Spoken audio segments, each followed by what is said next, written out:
Money for New Zealand is going to try and offer a little bit of perspective on the situation in the UK at the moment. This is the 6th of August 2024. And of course, the UK is in very bad shape at the moment following the tragic, dreadful murder of those three little girls. The UK has exploded with riots and attempted murder, really, actually, of some very persecuted, very frightened people. And of course, everybody is very upset. The conventional, I don't want to talk about the whole thing separately. I think everybody knows the symptoms and what's going on. But the money free perspective is that, as Elon Musk says, civil war is inevitable. I think he said that today. We don't agree that it is inevitable, provided we make the changes necessary. And of course, our perspective is that the only solution to this horrific and growing, and it's only going to get worse, problem is to abandon the monetary system itself. That is what is driving every single component of this. The refugees themselves, who are fleeing want and persecution and fear for their lives from where they come from. They don't want to live this way. They don't even want to come here, really, but their own lives have become too unbearable. And of course, they are thrust into a society that doesn't have space for them. We don't have monetary space for them. We have physical space, we have buildings and all the things that you actually need to have a good life, but we can't access them sufficiently because we don't have the pretend tokens that are the ticket to get them. It's extremely easy to build houses. It's extremely easy to make healthy food and to make good healthcare and to look after people. What is difficult in a monetary system is that those essentials to life are only accessible if you have enough tokens. It's not that they're not difficult to manufacture and provide. That's been solved by technology. We can do that easily. The necessities of life have become so expensive in monetary terms. And of course, you can't get monetary tokens unless you have a job, and the technology is taking away jobs. So there will never be enough tokens. And of course, it suits the monetary system, those in finance and elitists who don't have to suffer this kind of thing fantastically. A ready supply of cheap labour, essentially. And of course, it gives the government an excuse for more surveillance, more crackdowns, more locking up, etc. That has its own dysfunction.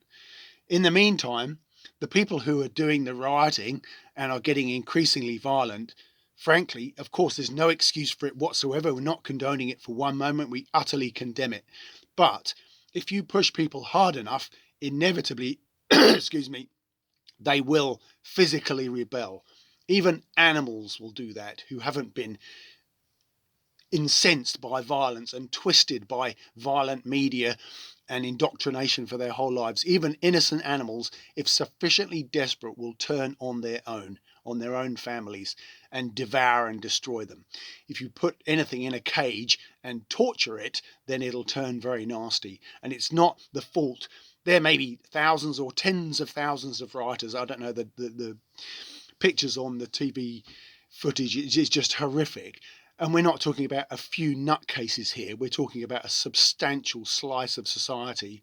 They can't all be psychopaths. Surely they're just like bacteria in a petri dish responding in a predictable way to a harsh environment. These young men, on the whole, live disillusioned, broken lives. They've been abused and disrespected. They are disempowered. We have no place for them in the monetary world. And so what do they inevitably do? You see those young guys going up to hotels and chucking burning things through the windows. They don't have any future outside of prison, so they might just as well go to prison and be proud of something, even if it's something horrific that they later realise that abhors them at the time. Well, at least they did something, and that's the best we can offer them. And fighting with the police, frankly, isn't really going to end well for anybody. And more police, more harsh restrictions, surveillance, sentencing, 24-hour courts, it is utterly nonsensical. Of course, our capacity to handle asylum seekers and so on is equally dysfunctional. We can't blame the refugees, as I said, for fleeing persecution. They're going to keep coming. It's ultimately down to climate change and the monetary system itself. You put people under sufficient pressure and they will behave in the most abhorrent ways, and now we're seeing that physically.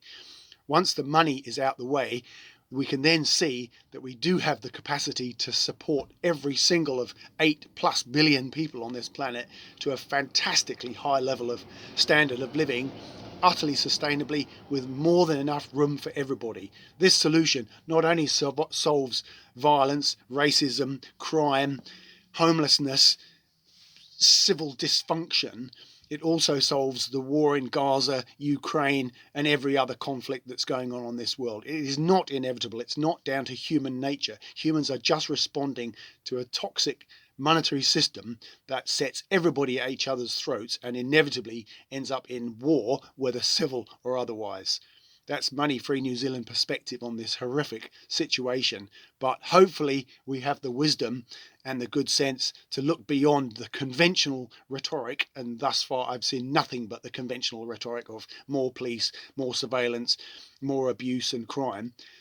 There are solutions out there, but they are outside of the money system. Maybe it's too much for most people, but we need to be looking out of the conventional solution, which is all we ever see. And of course, they're not solutions at all from the regular players, none of which, surprisingly, actually suffer what's going on the street. They are strangely absent in this and live lives completely free of these kind of problems. So we'll continue to watch this and comment as much as we can. And if you get a moment, have a look into A Money Free Future. It's called A Resource-Based Economy. Look it up, follow your own nose, and just remember you're still a human being. We're called humankind for a reason, and there's still a great future out there. Thanks.